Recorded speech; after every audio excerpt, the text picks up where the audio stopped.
Hello friends, in the last lecture we have seen the protein synthesis process. Protein synthesis involves the three steps: transcription, translation and translocation. Transcription means simply the formation of mRNA on the DNA. Translation means formation of protein from the mRNA. Okay, so reverse transcription means it is opposite to the transcription process, because in the transcription there is a formation of from DNA, it will form the mRNA, means the type of RNA. But now what happens into the reverse transcription, there is a formation of DNA from the RNA. So that is why this process is called as reverse of transcription, because in transcription there is a formation of RNA from the DNA, but in reverse transcription there is a formation of DNA on the RNA. That is why this process is called as a reverse transcription. So this reverse transcription is observed in those organisms which have RNA as a genetic material. Okay, most of the organisms have DNA as a genetic material, but some organisms have RNA as a genetic material. The example is the viruses. So many viruses have RNA as a genetic material. The recently COVID-19 virus, that is coronavirus, also have RNA as a genetic material. So basically viruses have RNA as a genetic material. Okay, not all the viruses, because some viruses have a DNA as a genetic material. mRNA, tRNA, rRNA, these three types of the RNA helpful in the protein synthesis. So for the formation of protein, the organism or the virus should have the DNA, but those viruses have RNA as a genetic material.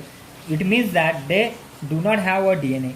So for that purpose they form the DNA from RNA, and such a process is called as reverse transcription.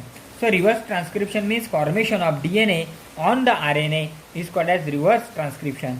And then after formation of DNA or after the reverse transcription process, the viruses again synthesize the mRNA on the DNA, and then mRNA will synthesize the protein, and then these viruses multiplies. Okay, so for the reverse transcription process there is an enzyme. That enzyme is a reverse transcriptase. Reverse transcriptase enzyme is a needed, or it is a necessary for the reverse transcription process. Okay, so now we will see the actual reverse transcription process. Okay, now this large cell, suppose this is a host cell, okay, maybe bacteria or maybe animal cell, maybe plant cell, any other organism, and this small cell, actually viruses are not a cellular, okay, these are acellular organisms. There is no cell, okay, only protein capsid is present, and inside the protein capsid there is a genetic material. So here is RNA as a genetic material, and this dot portion or this dot represents the reverse transcriptase enzyme. Okay, the example of such a virus which contains the RNA as a genetic material is the HIV virus, okay, which causes the AIDS. Okay, so now what happens, this virus infects to the cell. What happens during the infection, it attaches on the surface of the cell, then releases the genetic material inside the cell. Okay, so this is the RNA of the virus, and along with it have a reverse transcriptase enzyme. Now as the genetic material and enzyme enters into the host cell, this reverse transcriptase enzyme does the reverse transcription process and form a DNA. So this one is the RNA, and on RNA there is a formation of DNA. So now this is called as RNA DNA hybrid, because it has RNA as well as the DNA. That is why RNA DNA hybrid. Now what will happen, on the DNA it will form the mRNA, that is transcription process. So this DNA will form the mRNA, and this mRNA again undergoes translation process, and after translation it will produces the proteins, and these proteins will synthesize the enzyme, that is reverse transcriptase enzyme. Okay, and capsid is formed from this protein, and this genetic material again enveloped by or covered by these proteins which are synthesized, okay, which are synthesized by this protein synthesis process. and in this way it will form the number of copies in the host cell, and in this way it will destroy the host cell, okay, and increases own number inside the host cell. This is a host DNA, okay. There is a multiplication of the RNA also takes place, okay, and along with there is multiplication or formation of the protein. This protein will cover this RNA, okay, and in this way these viruses will form own copy, increases the number, okay, inside the host cell. So this is the reverse transcription process, and this reverse transcription process is given by the Temin and Baltimore scientists, okay. The scientist is Temin and Baltimore. That's why this reverse transcription process is also called as Teminism, okay. So here we have completed the reverse transcription process. Now the next topic is the regulation of gene expression. How the gene expression is regulated into the prokaryotic cell and eukaryotic cells. So first in eukaryotic cell, okay, how these eukaryotic cells regulates the gene expression. In eukaryotes, regulation of gene expression takes place at multiple levels. So in eukaryotes, or eukaryote shows multiple level regulation. First level is at the transcription level, means during the formation of mRNA, gene expression is regulated, okay. HNRNA means heteronuclear RNA, at the level of heteronuclear RNA. Heteronuclear RNA means which have the coding part as well as non-coding part. After removal of non-coding part, it is called as mRNA. So at the transcription process, the gene expression is regulated. That is formation of primary transcript, that is the HNRNA. Another level is during the processing. Processing means during the splicing process, okay. Splicing process, you know that the splicing process means the splicing of exons and introns, okay. Introns are the non-coding part, so we have to remove the introns, okay. So we can remove these introns by the splicing process, okay, by cutting the introns and exons. So during that process, that is splicing process, there is a regulation of gene expression. This is the another level, second level. Now the third level, during transfer of mRNA from nucleus to the cytoplasm, you know that the mRNA is synthesized or formed inside the nucleus because the DNA is present inside the nucleus. So that is why mRNA is formed inside the nucleus, and during the transfer of this mRNA from nucleus to cytoplasm, means outside the nucleus, the expression of gene is regulated. Another level is last level, that is during the translation, means final step, that is during the formation of the protein, okay. So in eukaryote, this is a multi-level regulation, okay, multiple level regulation. Now in prokaryotes, in our syllabus there is a detailed explanation about the prokaryotes, okay, regulation of gene expression in the prokaryotes. So in prokaryotes, the regulation of gene expression is regulated by proteins, okay, which is regulated by proteins. These proteins are called as accessory proteins, and this regulation is of two types. There is operons, which are accessory proteins, okay, or structural gene regulator mechanism, okay. Operons का है? Operons means structural gene and regulator mechanism. So these operons are of two types, that is inducible operon and suppressible operon. Inducible operon means it is normally off, okay. Inducible operon is normally off, but it can be turned on. The example of inducible operon is the lac operon, which is given in our syllabus, okay, lac operon. So we have to see the detailed explanation of the lac operon, how it regulates the gene expression. So lac operon is an inducible type of operon, means it is normally off, but it can be turned on. And second one is the suppressible operon.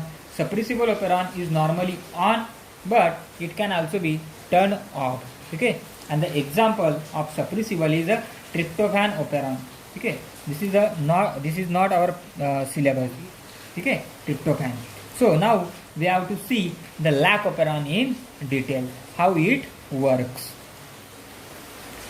So now lac operon. Okay, lac operon. Lac operon is an inducible type of operon. It means that it is normally off. Okay, normally off. Why it is normally off?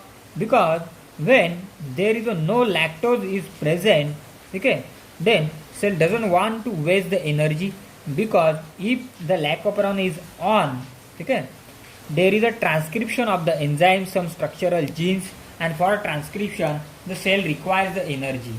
Okay, then why cell waste the energy? Because when there is no lactose, there is no use of that structural genes, no need of transcription of those structural genes. That's why it is normally off, but it gets on when there is a lactose.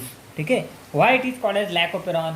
Because it regulates the expression of the some genes which is responsible for the metabolism of lactose into the prokaryotes. That is why it is called as lac for lactose. Okay, so basically, first of all, we have to see the three genes. There are three genes which are present into the lac operon structure. Okay, so this is the structural part of the lac operon. So here is a P, I, and O. These are the three sites. Okay, so P site is a promoter site where the promoter gene is present. So P represents the promoter gene. Then second one is I. Here I represents the inhibitor site, means inhibitor protein synthesizing gene is present on the I site.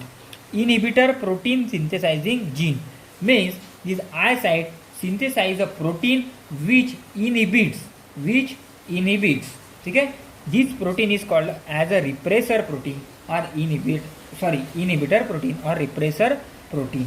Okay, now then there is another P site. This is the promoter gene which promotes the lactose metabolism or the gene formation.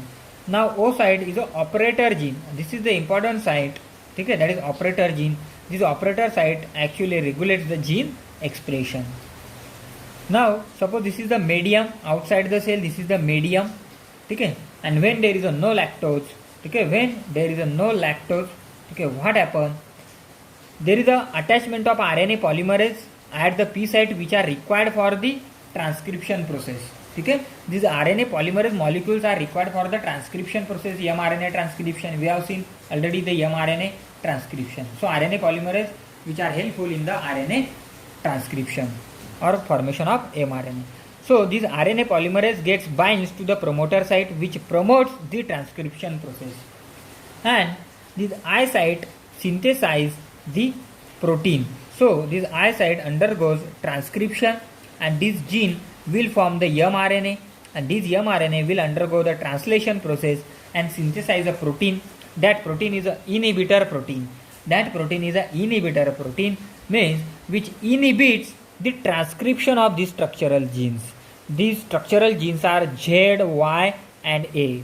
Okay, which Z, Y, and A, these are the three structural genes which are required for the lactose metabolism. But when there is no lactose, there is no requirement of these structural genes. So that's why this protein inhibits the operator site. That's why this RNA polymerase molecule does not cross the operator site, and that's why this RNA polymerase is not able to transcribe the structural gene. Now this structural gene after transcription will produces a certain type of enzymes, and these enzymes are actually required for the lactose metabolism. But there is no lactose, so there is no need of transcription of this structural gene, so there is no formation of the enzyme. Now which enzymes are transcribed by the structural gene? So here the Z gene transcribes the beta galactosidase enzyme. This Z gene transcribes the beta galactosidase, means which is responsible for the formation of beta galactosidase. Y gene is responsible for the formation of permease enzyme, and last A structural gene is responsible for the formation of transacetylase. But here is no transcription, because for transcription it requires an RNA polymerase molecule. RNA polymerase molecule should bind at this structural gene, but due to this inhibitor protein, because this inhibitor protein gets binds to the operator site, and it does not allow to RNA polymerase to cross the operator site to reach these structural genes. So in this way, this is a of lac operon when there is a no lactose into the medium. But now next, how it will become on? So for that purpose, there should be a lactose into the medium, okay, or it will get on when there is a lactose into the medium. Now second condition, suppose there is a lactose, okay, there is a lactose into the medium. So now this lactose will get diffused into this prokaryotic cell. This is, suppose this is a prokaryotic cell structure, okay, and for the entry of this lactose inside that prokaryotic cell, it requires an enzyme. That enzyme is called as a permease. So each and every prokaryotic cell have some amount of permease enzyme which gives permission to cross this prokaryotic cell, which enters inside the prokaryotic cell. Now what happens after the entry of the lactose? This lactose gets modified into the two different structures, means it will form allolactose and lactose, that is normal lactose, okay, allolactose and lactose. Now what is the purpose of formation of allolactose? Now look at the structure. What happens? These are the structural genes. Okay, same P site, I site, P site, O site, Z gene, Y gene and A gene. Okay, these are the three structural genes, ZYA. RNA polymerase binds to the P site. Then this I undergoes transcription, translation and will form the protein, that is P.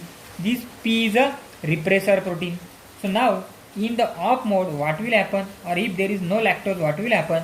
This P site will bind to this O site. Okay, but now there is a lactose is present. That's why there is a requirement of allolactose, because this protein, that is repressor protein or inhibitor protein, have more affinity than the operator site towards the allolactose. That's why this inhibitor protein gets bind to this allolactose. It does not bind to the operator site, and due to which this RNA polymerase now able to move to the structural gene. And as the RNA polymerase reach to the structural gene, these three structural gene undergoes transcription process, and respectively these three genes synthesize the beta-galactosidase, permease and transacetylase enzyme. These enzymes are actually required for the digestion or the metabolism of lactose. Now what will happen? The lactose will undergoes metabolism and it will converted into the glucose and galactose, the simple form, monomer form of the carbohydrates. So due to formation of beta-galactose, permease and transacetylase, this lactose get metabolized into the glucose and galactose.